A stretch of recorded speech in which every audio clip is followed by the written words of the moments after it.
This is a fictional story, created for entertainment purposes. Any resemblance to real people, names, places, or events is purely coincidental. The case I'm bringing to the channel today is unbelievable. It starts with something as simple as a broken phone, but it ends with a 6-year marriage destroyed. It all happened when this woman's husband asked to borrow her phone because his had died. He promised he'd log out, but he forgot. And what she found in his messages days later was devastating. Even more shocking, she says she doesn't regret what she did afterward. Before we dive into the story, subscribe to the channel and leave a like to support our work. Important notice: this is a fictional story, originally written by me for entertainment purposes. Any resemblance to real events or real people is purely coincidental. But so you can understand it better and really feel what the character went through, I'm going to narrate what happened next in first person, as the protagonist. I promise you're going to love it. And if you don't, the editor is getting fired. I found my husband's secret group chat. He was humiliating me for years. Some couples look completely normal from the outside until one tiny, stupid thing exposes that everything has been rotting under the surface for years. That is pretty much how my marriage ended, except the tiny thing was not really tiny. It was a group chat, a stupid little digital room full of men in their late 30s who never really left college emotionally, and apparently used my life as casual entertainment whenever they got bored. If you had told me a few years ago that I would blow up a 6-year marriage because of screenshots, I probably would have laughed and said I was not that dramatic. Turns out I am exactly that dramatic, and honestly, I am proud of it now in a way I never thought I would be. I am Noelle, by the way. I am 47, which somehow sounds older when I say it out loud than it feels in my head, and until a few years ago, I was married to a man 5 years younger than me. When we met, people thought it was cute. He loved telling everyone he had always gone for older women because they were more mature and knew what they wanted. I thought that was a compliment back then. Now it just sounds like something someone says when they want the benefits of a grown woman without actually having to act like a grown man. When we started dating, he already had this tight little group of friends from college, all of them loud and charming and a little too interested in each other's lives. I told myself it was nice that he had people. I did not realize how much power those people had over him and, by extension, over me. Back then, my own life was very simple. I worked as an office manager at a medical clinic in a mid-sized city in the United States. Nothing glamorous, just endless phone calls and insurance forms, and trying to keep everybody's schedule from collapsing. I had my own little apartment, my own small car, my own routine of frozen dinners and late-night shows. I had friends from work, a mother who lived in another state and called too much, and a father who called too little but always showed up when it really mattered. I was not one of those women who dreamed about a big wedding or a picture-perfect family. I just wanted stability, someone kind, someone who would not make my life harder than it already was. When my future husband walked into my life, he looked like that person. He was funny in that effortless way that makes people lean toward you at parties. He remembered small details from our conversations and texted me things like, "How was that weird meeting with your boss?" the next day. He cooked better than I did, which, to be fair, was not hard but still felt impressive. He brought flowers to our third date and rolled his eyes at himself while handing them over like he knew it was corny and did not care. I felt seen in a way I had not felt in a long time, and I let that feeling wrap around me faster than I probably should have. The first time I met his friends, I could immediately tell they had their own ecosystem. They had stories I was not part of, phrases that made all of them laugh at once, grievances from things that had happened 15 years earlier that still came up like they happened last week. They worked in different fields now, but they treated adulthood like an annoying side quest that interrupted their main job of performing for one another. I sat at the table, listened, smiled, and did that thing where you try to find your place in a conversation that existed long before you arrived. They were friendly enough. One of them called me a good catch in front of everyone, and they all made noises of agreement while glancing at my husband, like he had scored something. That night on the drive home, my husband made some comment about how they all loved me already, and I believed him. It did not occur to me that loving me and respecting me were two different things. It also did not occur to me that he might care more about staying in their good graces than in mine. If I had understood that part sooner, I probably would have saved myself a lot of nights staring at the ceiling, wondering what was wrong with me. At first, the little comments did not even register as red flags. Someone joked about me robbing the cradle once, and everyone laughed, including me, because what else are you supposed to do when you are the only woman at a table full of men taking turns being clever? One of them asked if I was worried about being older than him in the long run, like when he still wanted to travel, and I just wanted to sit at home with a blanket and tea. I said something like, "You clearly have no idea how much I like traveling," and turned it into a joke. They told me I was very grounded for my age, which is one of those phrases you know is probably an insult but do not have the energy to unpack in the moment. I wish I could say I called it out right away. I did not.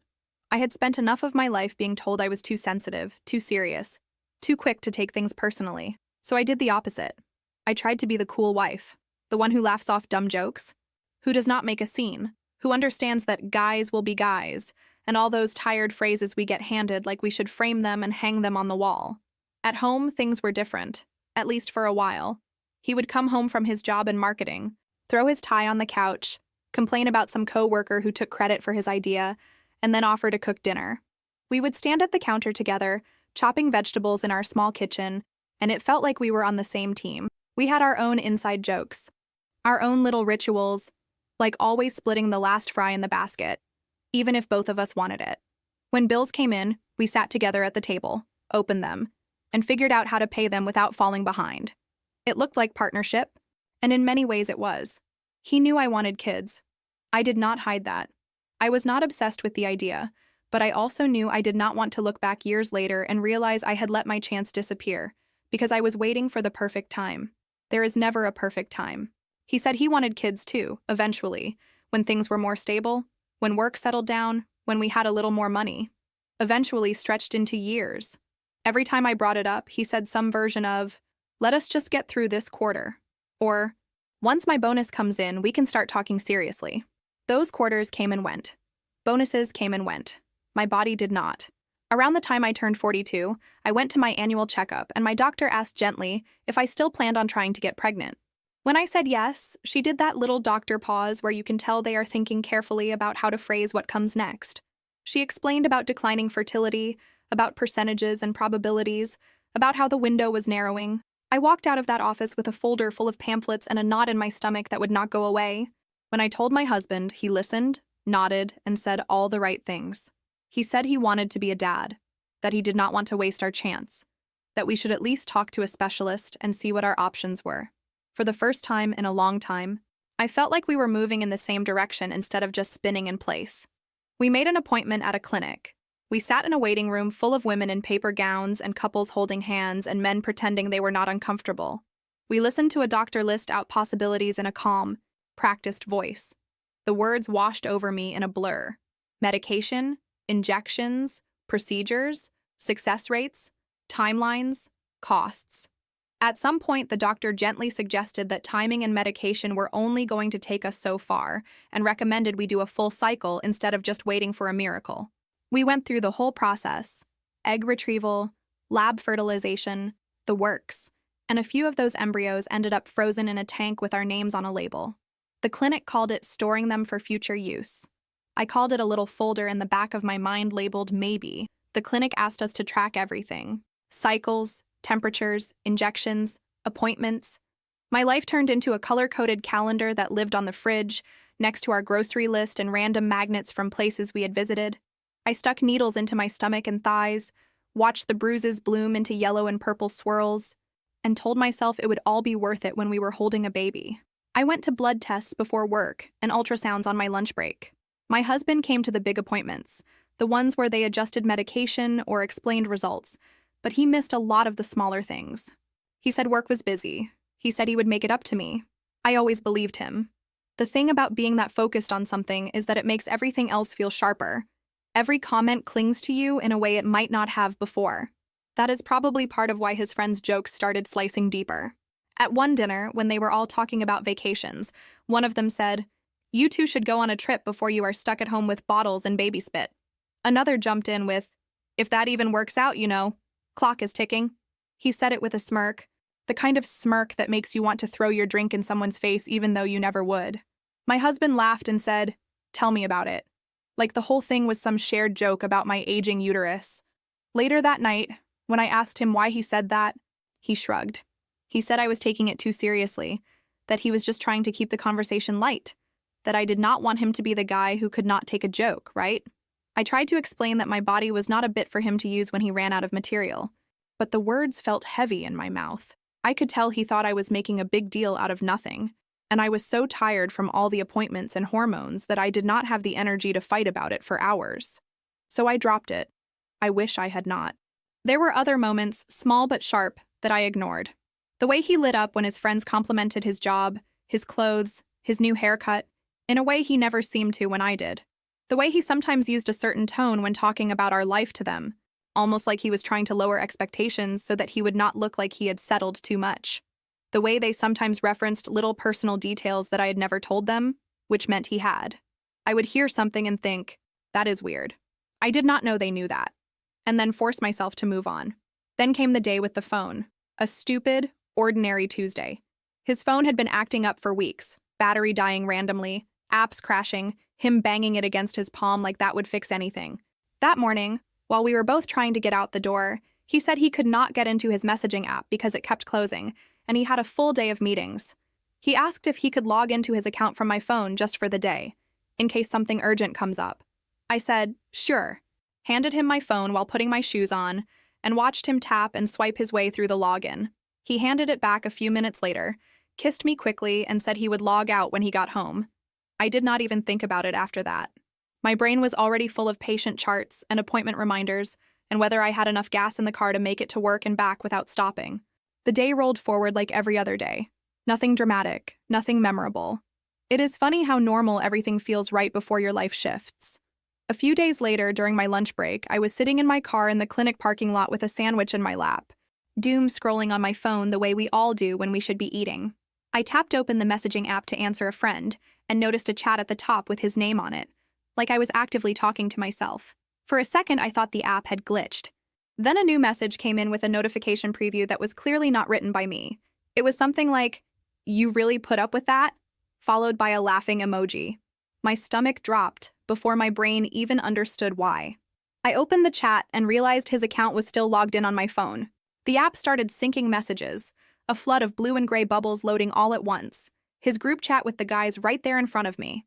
I could see their names, their little profile pictures, their stupid jokes. I could also see my own name popping up in the middle of it all, in ways that made my chest tighten. For maybe 10 seconds, I had this angel on my shoulder whispering, "Close it. Log out. This is none of your business."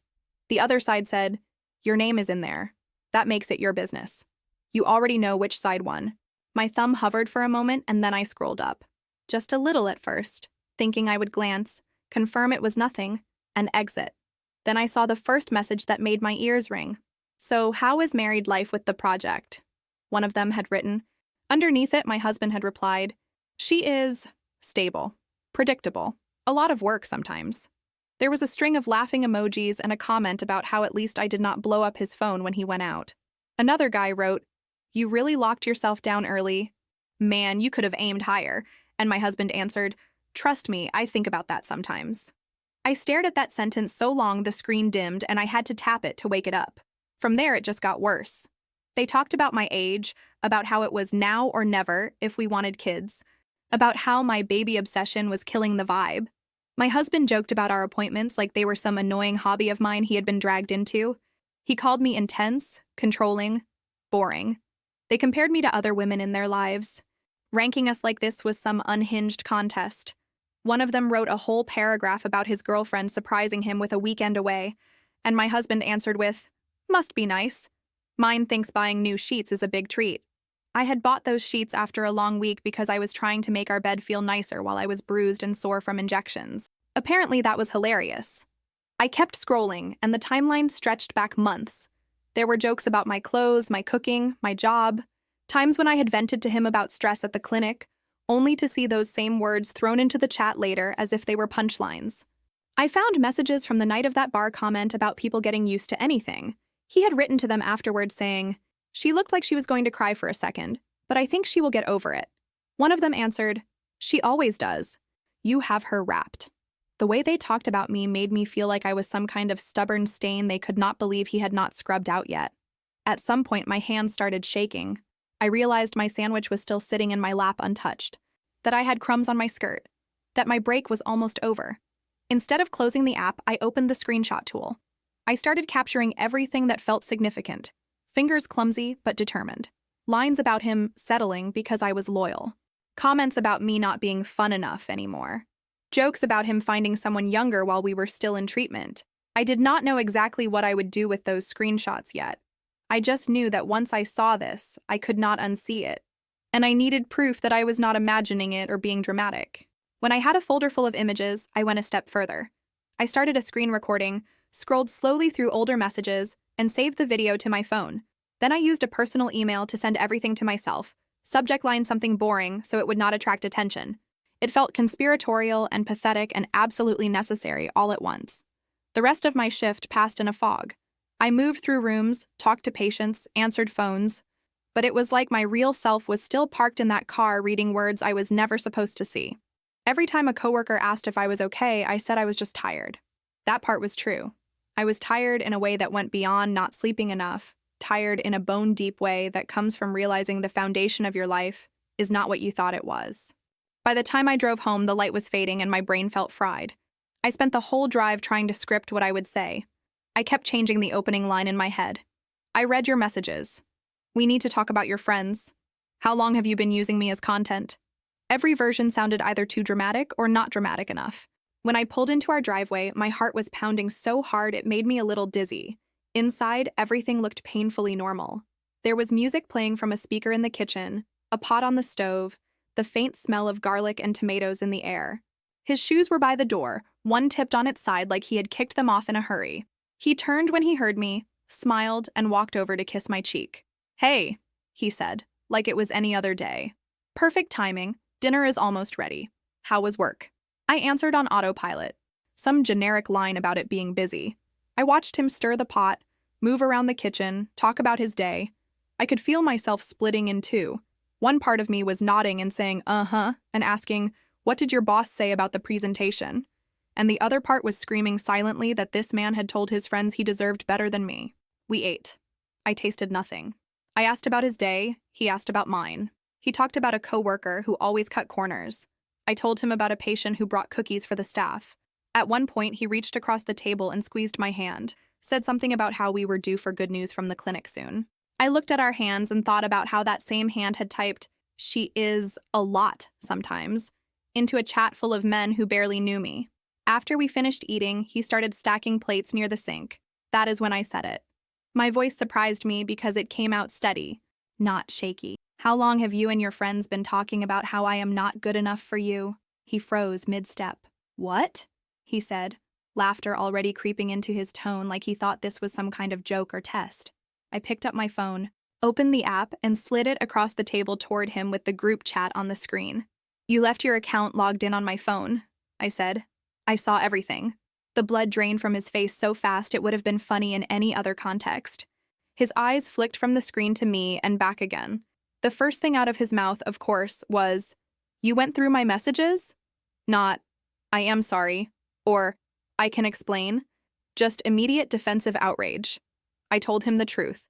I told him the app had been syncing without me realizing, that I had opened it to talk to a friend, and suddenly our life was laid out in front of me in someone else's words. I said I should not have had to look to know how he talked about me when I was not in the room. I also told him I had screenshots and backups. I watched that land. He opened his mouth, closed it, and then did the thing he always did when he felt cornered. He tried to charm his way out. "It is not what you think," he said. "You know how those guys are. They make fun of everybody. It is just how we talk. It does not mean anything." I picked up my phone and read one of the messages aloud, the one where he said he asked himself why he had settled for me sometimes. "That sounds like it means something," I said. My voice cracked on the last word, and I hated that little crack because I could see him latch onto it as proof that I was too emotional. The argument spiraled from there. He kept trying to minimize what I had seen, saying it was just venting, that he needed a space to talk about relationship stuff without me there, that everyone complains about their partner sometimes. I asked him if everyone also calls their partner basic, and jokes about leaving them for someone younger while they are in the middle of fertility treatment. He said I was twisting his words. I told him his words were twisted before I ever saw them. At one point he tried to flip it and accuse me of invading his privacy. That part almost made me laugh. The way someone who has been caught cheating will suddenly act like the real crime is that you looked at their phone. I told him I would feel guilty if the messages had been about something private and difficult and vulnerable. They were not. They were about him throwing me under the bus over and over to entertain a group of men who probably could not have picked my favorite color out of a lineup. Eventually, the yelling died down, mostly because I stopped responding to half his lines. I sat there, breathing hard, pulse pounding, and this weird calm settled over me. It was like all the love and hurt and confusion had burned up, and what was left was something very simple.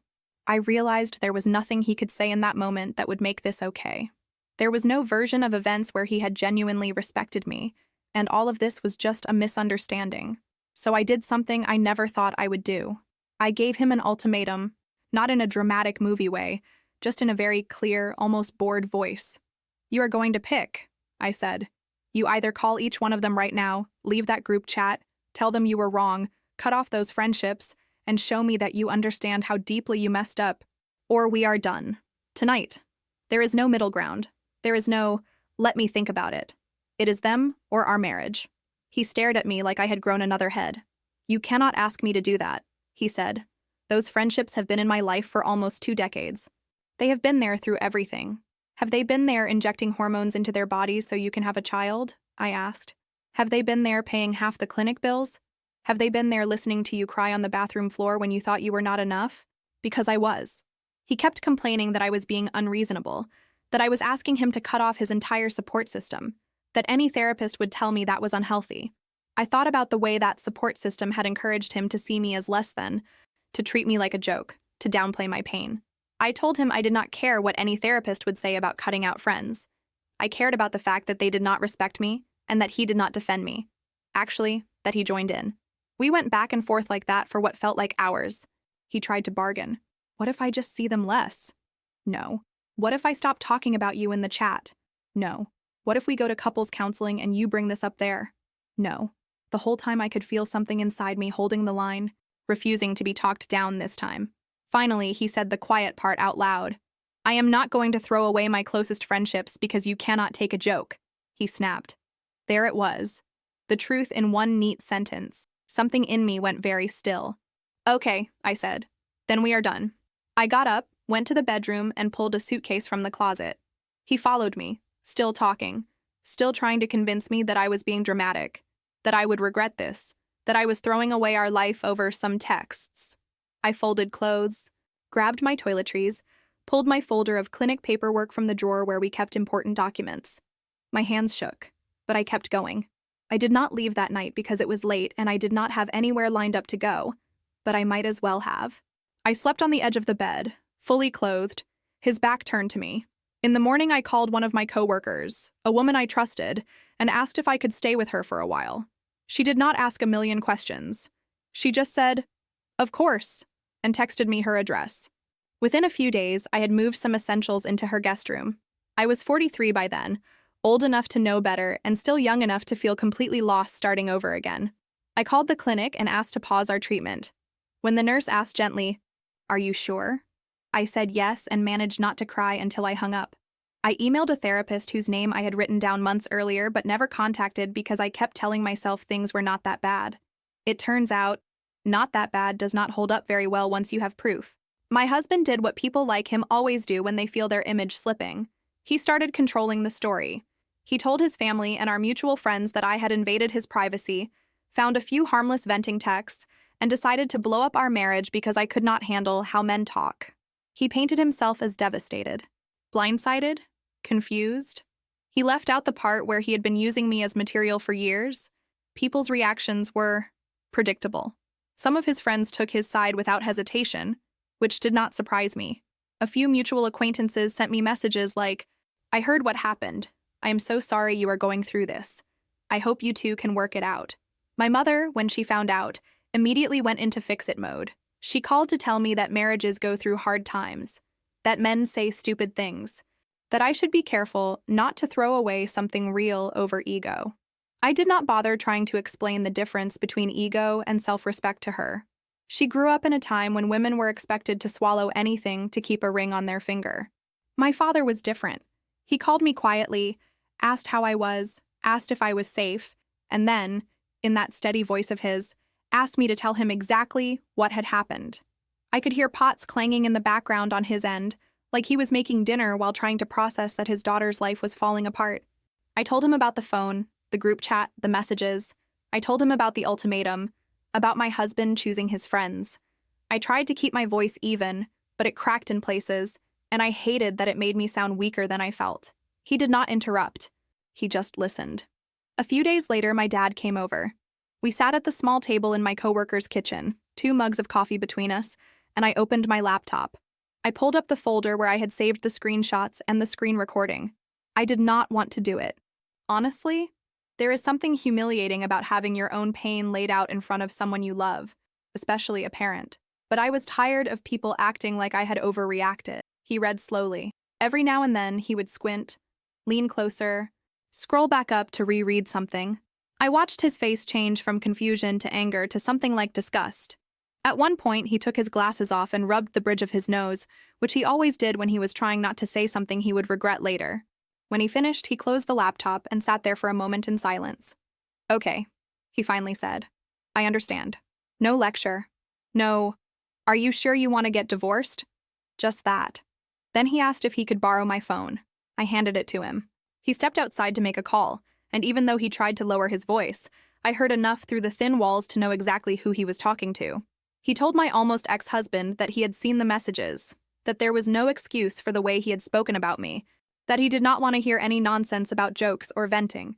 He said he would not tell me what to do with my marriage, but as far as he was concerned, the man on the other end of the line was no longer welcome at any family gathering. Then he ended the call with a simple, cold goodbye.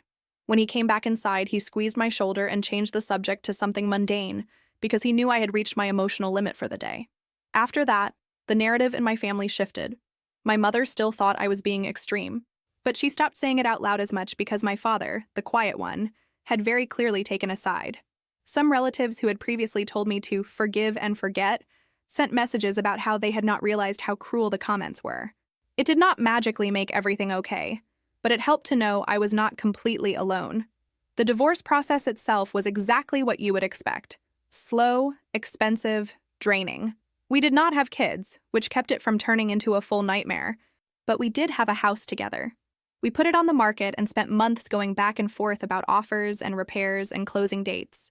He wanted more money out of the sale because he was the one who had done the yard work and handled the renovations, as if I had not been working extra shifts to pay for those renovations.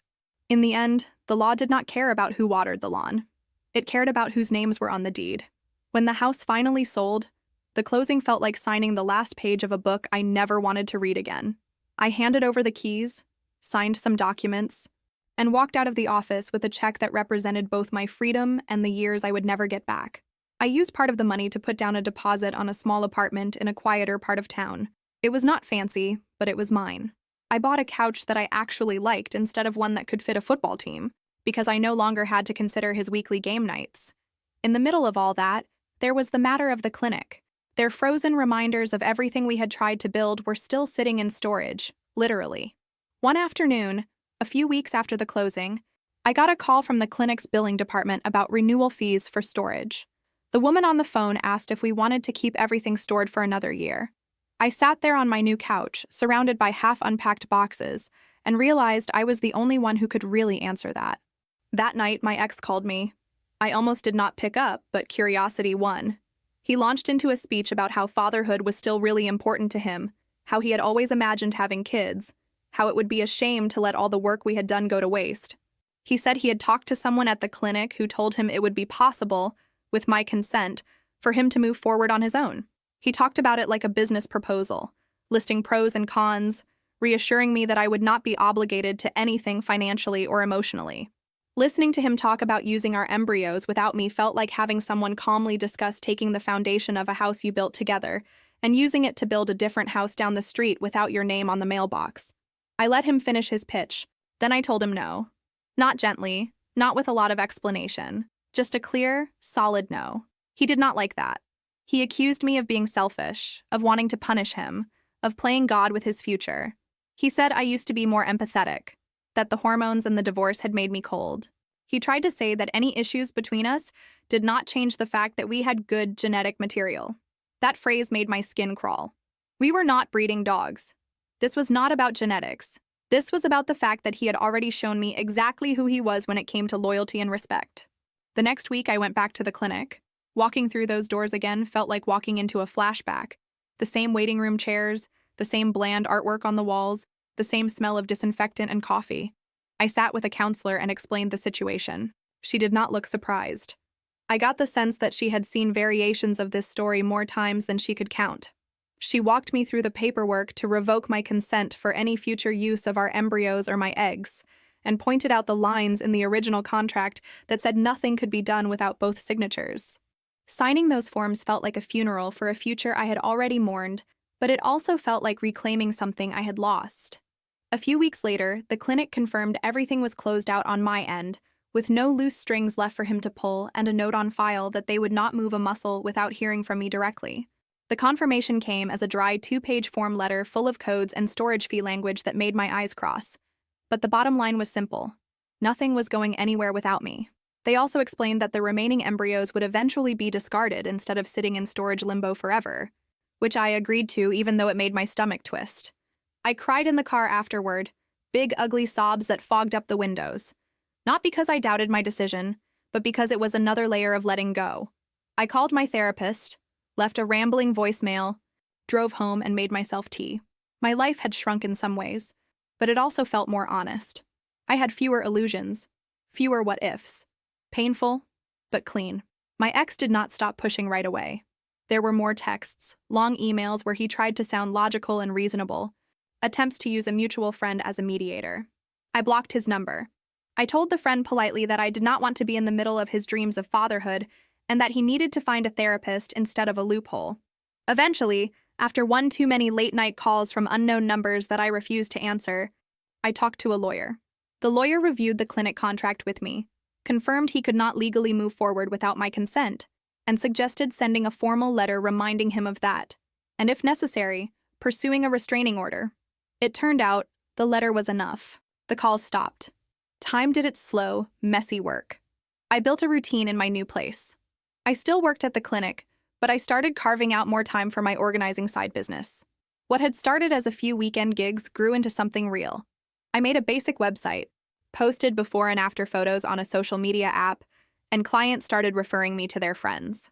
There was something deeply satisfying about walking into a chaotic garage or overflowing closet and knowing I could turn it into something that made sense. It was control on a small scale, in a life that had felt out of control for a long time. There were lonely nights, of course. Nights when I lay on my new couch with takeout containers on the coffee table, watching some show that did not require emotional investment, and wondered if I had made everything too hard on myself. On those nights, my brain would replay the good memories from my marriage, conveniently leaving out the group chat. I missed the version of him who made me laugh while we brushed our teeth, who brought me coffee in bed on weekends, who kissed the inside of my wrist for no reason. Then I would open the folder of screenshots, not to torture myself, but to remind myself that those two versions were the same person. Around 2 years after the divorce, the universe decided to send me a small petty gift. I did not ask for it, but I will not lie and say it did not feel satisfying. I was at a coffee shop waiting for a client when I ran into a mutual acquaintance I had not seen in a while. We did the usual small talk. "How are you? What are you up to?" That kind of thing. Then, casually, he mentioned my ex. Apparently, the group of friends that had once been the center of his universe had slowly fallen apart. One had moved for his wife's job. Another had become a father and disappeared into diapers and sleep deprivation. The event planner, the one who used to brag the loudest, had found out his partner had been cheating on him for months. My ex, without his core group and without a marriage to play the devoted husband in, was drifting. The acquaintance said he had seen him alone at a bar they all used to go to, nursing a drink and staring at his phone like he was waiting for it to become a time machine. "He told me he really messed up with you," the acquaintance said. "Said you were the one that got away." I rolled my eyes so hard I almost gave myself a headache. The one that got away makes it sound romantic, like a missed chance instead of what it was. A man refusing to treat someone with basic respect until it was too late. By that point, my own life had opened up in ways I had not expected. My business had grown enough that I cut down my hours at the clinic, then eventually left it altogether. I still did some admin work part-time for one of my longtime clients, a small business owner who trusted me to keep things organized behind the scenes, but most of my time was spent going from house to house, helping people dig themselves out from under years of accumulated stuff. It was exhausting and strangely healing. I was good at it. People thanked me with tears in their eyes sometimes, and I would drive home feeling like maybe I was not as basic as that group chat had made me out to be. And then, because apparently my life is written by someone who enjoys irony, I met someone new. I was 45 at that point. which felt both too old and somehow way too young to be rebuilding my entire romantic life from scratch. It was not some movie moment with slow motion and music. It was a scheduling mistake. A contractor had double booked a space where I was supposed to be working, and I showed up to find a man standing in the middle of a half-finished office, looking at blueprints like they had betrayed him. He was an architect working on the renovation, and I was there to plan out how the finished spaces would be staged. We got stuck in that weird limbo of, well, I guess we both need this room, and ended up sitting on overturned buckets going over plans together. He asked smart questions about how people actually used space, not just how it looked. He listened when I talked, not just waiting for his turn to speak. He made a joke about how everyone thinks architects only care about appearances, and there was something self-aware in it that I appreciated. We kept running into each other as the project went on. He would show up with coffee for both of us, apologize for the noise his team was making, ask how my other jobs were going. He learned my schedule without being creepy about it.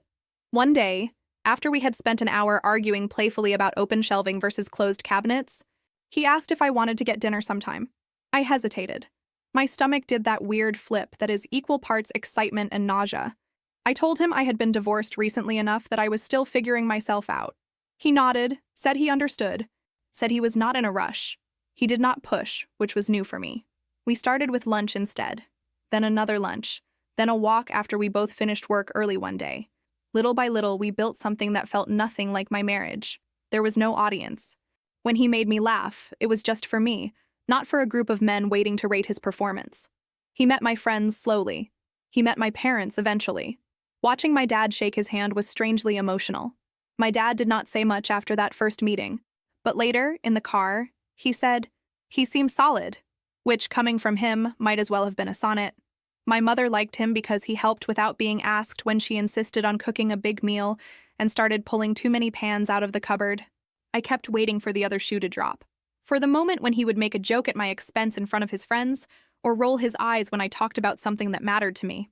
It did not come. That does not mean he was perfect. He left dishes in the sink sometimes, snored when he was exhausted, and got stubborn when he was stressed. But when we argued, he did not use my vulnerabilities as ammunition.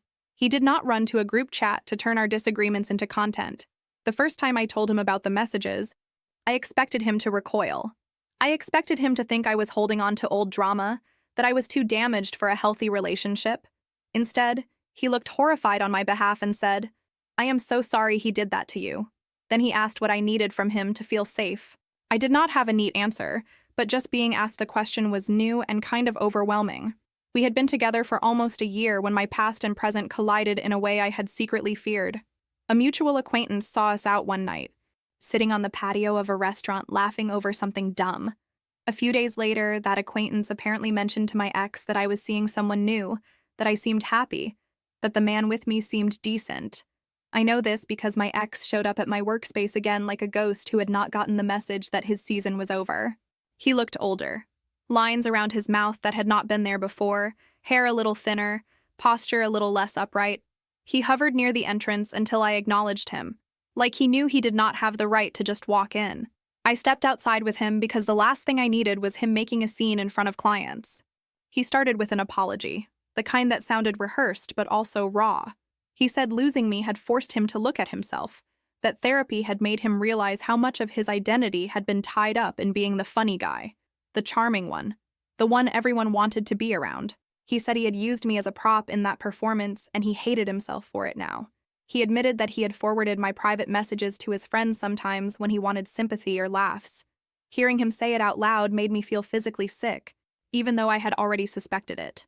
He told me he had watched his friend group fall apart and realized that the people he had sacrificed our marriage for were not actually there for him. He said that when his own life got hard, most of them disappeared, too caught up in their own messes to care about his. He told me he missed me, not just the version of me that kept everything running smoothly, but me, the person. He asked if there was any chance, any tiny possibility, that we could start over. For a moment, a very small one, I saw us as we had been in the beginning. Two younger, less bruised people sitting on my old couch eating cheap takeout and planning a future that looked nothing like what actually happened. Then that image flickered and I saw him hunched over his phone, thumbs flying, typing out lines about how he deserved better than me. Both versions were real. I had to choose which one I believed more. I told him no. Not in a dramatic, screaming way, just in a calm, steady voice that did not leave room for argument. I told him I was seeing someone who treated me with the kind of basic respect that should not have to be negotiated. I told him I hoped he had genuinely learned something, not just about me, but about himself. I also told him that whatever growth he had done did not automatically earn him a spot back in my life. He tried to argue that our history meant something, that no one would ever understand me the way he did. I almost laughed.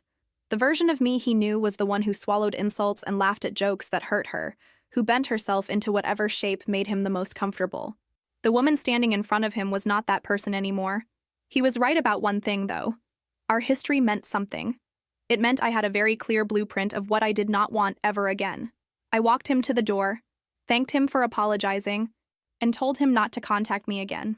It was weirdly anticlimactic. No dramatic music, no tears, just two people standing in a parking lot under harsh afternoon light, saying goodbye in a way that should have happened long before. About a year after that, I got married again. It was small and quiet, just close friends and family in a little venue with simple decorations. I wore a dress that made me feel comfortable, not like I was auditioning for a magazine spread. My husband and I wrote our own vows. Nothing overly poetic, just honest promises about listening, about trying, about not turning each other into punchlines. My dad cried more than I had ever seen him cry. At one point, he pulled me aside and said, "This feels different." And I knew exactly what he meant. A few months later, I found out I was pregnant. We got a little help from a specialist, and it worked. This was not some leftover plan from before.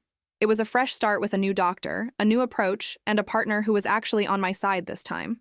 They labeled me high risk on every chart and booked more appointments than I thought my calendar could hold, which scared me but also made it feel weirdly real.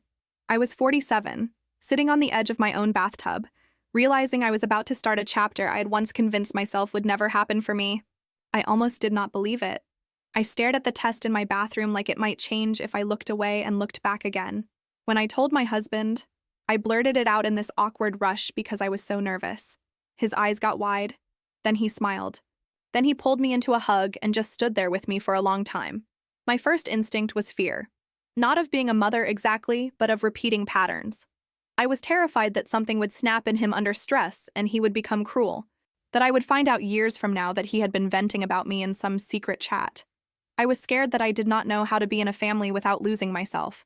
I said all of that to him one night, sitting on the couch with my feet in his lap. He did not tell me I was being irrational. He did not tell me to just get over it. He said, "Okay, what can I do to help you feel safe?" And then he listened while I tried to figure out the answer. We went to a few sessions with a counselor together. Not because we were in trouble, but because I knew my old wounds would not magically disappear just because I was with someone better. In those sessions, I said out loud things I had only ever thought in the shower or right before falling asleep. Things about feeling like a backup option, about being compared to other women, about how deeply words can cut when they are said to an audience. He listened. Sometimes he looked angry on my behalf. Sometimes he looked sad. But he stayed in the conversation. He did not flee to a screen. I still have moments when my brain plays old reels. When I hear men at another table in a restaurant making jokes about their wives or girlfriends, I tense up. When someone teases their partner in a way that feels a little too sharp, I feel that old urge to shrink.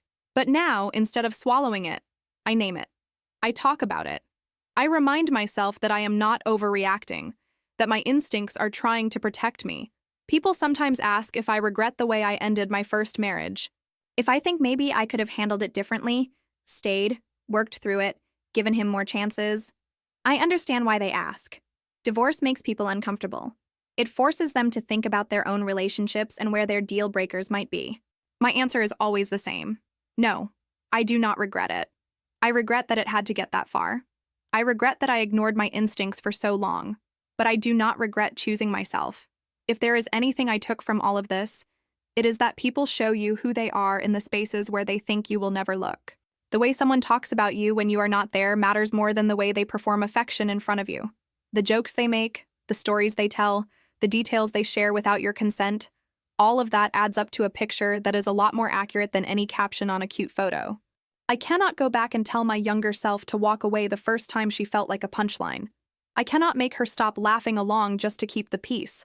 All I can do is honor the fact that, eventually, she stopped, that she packed a suitcase, moved onto a friend's couch, signed a stack of painful papers, and built a life where she was not the joke anymore. The baby kicking inside me as I tell this story to you, in my head, while I fold tiny onesies and argue with my husband about baby names that do not sound ridiculous, is not the reward for my suffering. She is not proof that everything happens for a reason. She is just a person who will one day have her own stories, her own heartbreaks, her own choices to make about what she will and will not tolerate. My job is not to make sure she never feels pain. My job is to show her, by example, that she is allowed to walk away from anything and anyone who makes her feel like she is lucky to be tolerated. I will never know if my ex truly understands what he lost, or if he just misses the convenience of having someone who made his life easier while he made hers smaller. That is not my responsibility anymore. My responsibility is to the life I have now, to the partner who chooses me without needing an audience, to the baby who will one day call me mom, and to the version of myself who finally picked herself. So yeah, my marriage ended because of screenshots. Because for once, the version of the story I had been feeling in my gut had receipts to back it up. I am not ashamed of that. I am grateful to the part of me that, sitting in a car in a parking lot on a random Tuesday, decided that my life was worth burning down before I let myself become someone who just got used to being disrespected.